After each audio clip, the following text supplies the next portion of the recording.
Bonsoir, Anouchka.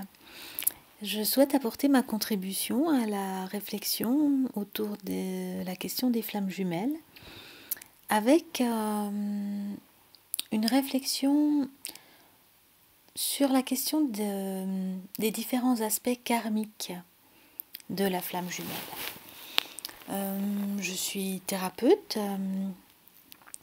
en soins vénusiens et je suis amenée dans ma consultation depuis de nombreuses années à travailler les questions karmiques, puisqu'en fait j'ai accès aux auras causales des personnes et que je peux voir à travers des lectures de l'Akasha ce que les personnes ont pu vivre dans d'autres époques. Et j'ai aussi fait bien sûr un travail sur moi assez conséquent dans ce domaine, puisque j'ai retrouvé dans cette vie-ci beaucoup de personnes avec lesquelles j'avais un passé commun. Et j'ai été amenée à restaurer, à comprendre ce passé, à l'intégrer et à développer des choses dans ce domaine. Et depuis quelque temps, je reçois de plus en plus de flammes jumelles. Et je suis moi-même aussi dans une relation de flammes jumelles. Et voilà. Je suis amenée, dans le cadre de cette relation de flammes jumelles, à me questionner beaucoup, bien sûr, sur tous ces aspects-là aussi. Bien sûr, quand j'ai rencontré ma flamme jumelle, j'ai tout de suite eu un sentiment de reconnaissance. J'avais été avertie 3 jours plus tôt que j'allais le rencontrer. Et quand je l'ai vu, j'ai eu tout de suite un sentiment de reconnaissance. Mais c'est seulement au bout de quelques jours que des morceaux, des bribes de passé sont apparus. Et dans le temps qui nous a été donné à être ensemble, qui a été assez court, je me suis rendu compte que par la suite, que toutes nos interactions avaient été en fait des extraits de notre passé. Et on avait des interactions qui étaient très chaotiques, très étranges, que je ne comprenais pas toujours sur le moment, et dans lesquelles je me sentais souvent très dépassée. Et vraiment, c'est seulement plus tard, une fois qu'on a commencé à être séparés, et cette séparation maintenant est toujours d'actualité. Et donc c'est pendant tout ce temps de séparation que sont arrivées en fait progressivement toutes les histoires qu'on avait pu partager ensemble dans notre passé.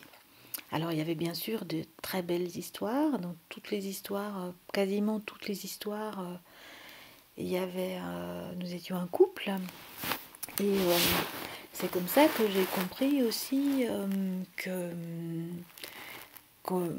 nos âmes avaient fait le choix en fait d'expérimenter tous les travers du couple. Et donc souvent c'était quand même très beau, avec un amour qui était au-delà de toute limite, enfin quelque chose d'assez extraordinaire, mais aussi avec parfois des situations de trahison, ou parfois des situations où l'autre est à côté de nous et on ne voit même pas qu'il nous aime, ou par exemple des situations de tromperie, ou de manipulation, ou de choses qui peuvent être extrêmement douloureuses pour une des deux parties et parfois pour les deux. Bien sûr, dans toutes ces vies, j'ai vu aussi que très souvent, on avait été séparés brutalement. Et en tout cas, de mon côté, cette séparation, elle était absolument insoutenable. Mais je pense que c'était réciproque, en fait. Donc, à travers tout ce qui est monté, et puis ensuite dans mes consultations où j'ai commencé à recevoir des flammes jumelles et à avoir une position un petit peu plus extérieure, j'ai j'ai commencé à me poser des questions sur cette dimension karmique. Alors, pas vraiment dans tout ce qui concerne le contrat karmique, c'est-à-dire le fait que les deux âmes ont choisi dans cette incarnation de se retrouver et de pouvoir servir ensemble. Tout ça, je vous renvoie au travail de Fabien Marchand, que je trouve vraiment excellent, et à mon avis, il en parle très très bien, et c'est pas vraiment de ça dont moi je souhaite parler dans cette petite série. On verra combien de temps ça va prendre, combien de vidéos ça va demander. Aujourd'hui, c'est la première. Pas non plus au niveau du nœud karmique, comme le traite très bien aussi Nathalie Ebner. Donc pour ces travaux-là, moi je vous renvoie à ces deux personnes qui, à mon avis, le présentent de façon absolument excellente. Moi, ce que j'aimerais partager avec vous, c'est plutôt la question finalement, pour ce soir en tout cas, de la douleur du chaser.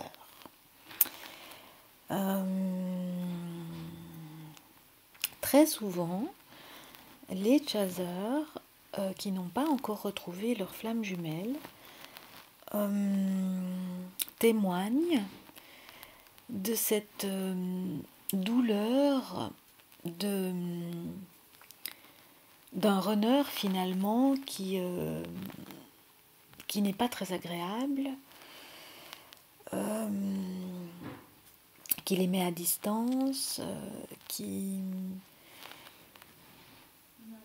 est douloureux en fait, enfin qui semble ne pas reconnaître son jumeau et qui adopte avec son jumeau des comportements que le chaser ne comprend pas et que souvent le chaser est amené à juger en trouvant que son runner est trop ceci ou pas assez cela, ou qu'il exagère, ou qu'il pourrait quand même comprendre ça et être comme si. Ce que je comprends très bien. Cela dit, ce que j'ai pu constater de mon côté, c'est qu'en fait, ça fait 2 ans maintenant que je n'ai pas revu ma flamme jumelle. Et ce que j'ai pu constater, c'est que finalement, l'attitude qu'il a aujourd'hui avec moi, et qui produit chez moi souvent des douleurs qui sont vraiment très très intenses, correspond systématiquement à des situations que nous avons vécues dans le passé. Et des situations inversées. C'est-à-dire que quand je me penche sur une action qu'il est en train de poser ou une façon qu'il a de s'adresser à moi, je me rends compte que c'est comme si il me donnait à vivre ce que moi je lui ai donné à vivre dans le passé. Alors peut-être que pour certains d'entre vous, vous avez l'impression que j'enfonce des portes ouvertes. C'est vrai que ça paraît assez cohérent et ça paraît aussi assez banal peut-être de dire ça. Mais je constate à travers les personnes que je rencontre, mais aussi à travers mes réactions à moi, que en ce qui me concerne, en tout cas, parfois je l'oublie. Je l'oublie et je me rends compte que chaque fois que je m'en ressouviens, ou chaque fois que je peux mesurer ça, ça donne chez le chaser, qui en a souvent bien besoin, je trouve, puisque j'en suis aussi une, beaucoup plus d'humilité. Je vais peut-être donner un exemple qui sera peut-être plus facile à comprendre.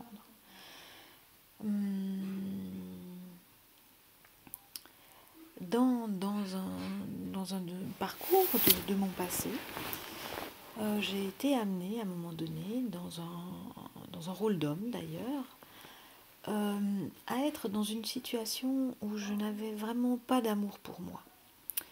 je ne m'aimais pas et j'étais vraiment dans l'ego.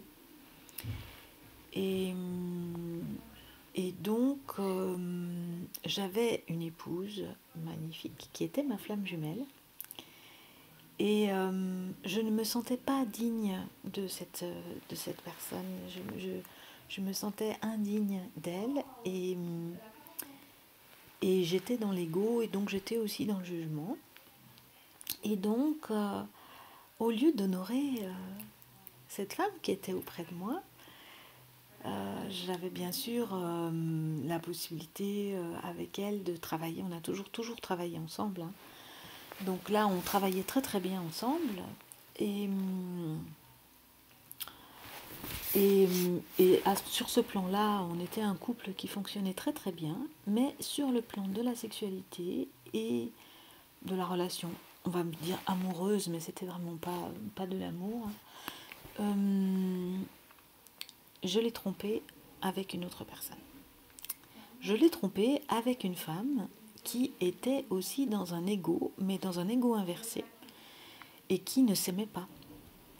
Et donc, parce que je ne m'aimais pas, je suis allée avec une personne qui ne s'aimait pas.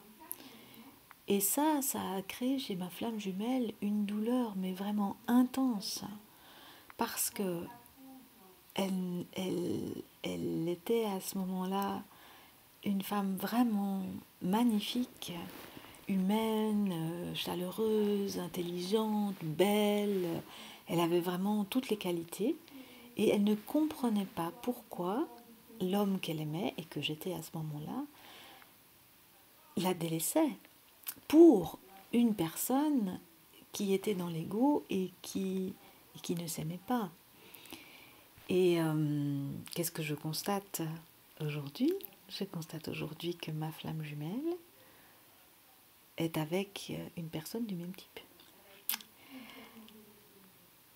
Et que la douleur que je peux ressentir au fait qu'il ait choisi une autre personne que moi est d'une intensité évidemment absolument incroyable. La déception que je peux avoir du fait qu'il est avec une personne qui n'est pas rayonnante et très très très égocentrée, et bien tout ça, c'est probablement, en tout cas ça y ressemble beaucoup, ce qu'il a pu éprouver lui dans le passé. Et ça c'est un exemple, mais bien sûr j'en ai plein. Je pourrais aussi citer des exemples des personnes qui viennent me voir. Et je trouve que lorsqu'on se rend compte de ça, il n'y a plus de jugement possible. Ça supprime le jugement. C'est-à-dire que tout à coup, et ça supprime aussi une forme de souffrance. C'est-à-dire que tout à coup, la souffrance que je peux ressentir, elle n'a de sens qu'à me montrer ce que je lui ai fait et ce que lui a ressenti. Et du coup, ça crée quelque chose à l'intérieur qui devient très doux, qui devient une forme de tendresse pour ce que l'autre est en train de me montrer. Parce qu'il y a quand même toujours ce jeu de miroir dans la flamme jumelle qui est totalement extraordinaire, bien sûr. Et alors comment est-ce qu'on guérit de ça ? C'est évidemment tout un processus intérieur.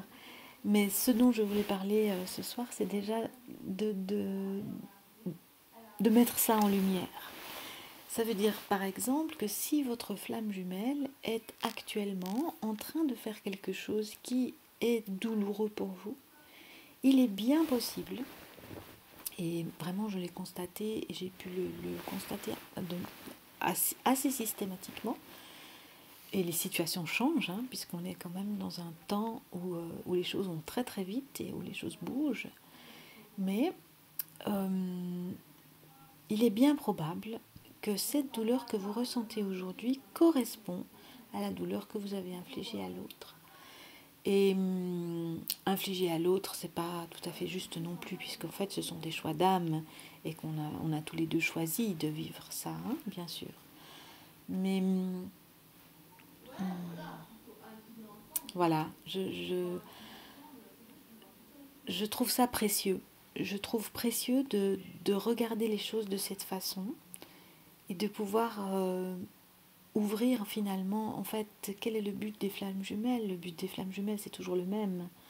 C'est d'ouvrir son cœur, de faire grandir son cœur et finalement d'incarner l'amour dans n'importe quelle situation et face à n'importe quelle situation, de rester tout le temps relié à la source et d'incarner toutes ces nouvelles valeurs de l'ère du Verseau, que sont l'amour, la tendresse, la joie, l'inclusion, la solidarité, la douceur, etc. Et au moment où on réalise une chose comme celle-là, le cœur s'ouvre pour l'autre. Et au lieu d'être dans un jugement, de dire mais pourquoi est-ce qu'il va avec cette personne? Pourquoi est-ce qu'il fait ça? Pourquoi est-ce qu'il me rejette? De voir que peut-être qu'il est en train de me rejeter parce que moi, un certain nombre de fois, j'étais à côté de lui et je ne l'ai même pas vu. Et ça remet la douleur à sa juste place et à sa juste fonction. C'est-à-dire une fonction, je dirais, un peu comme un panneau indicateur. Comme une fonction qui vient nous dire attention, tu vois, là, c'est ce que toi tu as produit. Et cette ouverture du cœur, je pense que c'est la seule qui peut nous ramener à notre flamme jumelle ou qui peut donner envie aussi à notre flamme jumelle de revenir vers nous. Alors voilà, j'ai encore d'autres choses à dire sur ce sujet, mais j'aimerais parler du runner aussi, mais je le ferai peut-être dans une prochaine, un prochain post audio. Je vous remercie de votre attention et je vous souhaite le meilleur, bien sûr, le meilleur.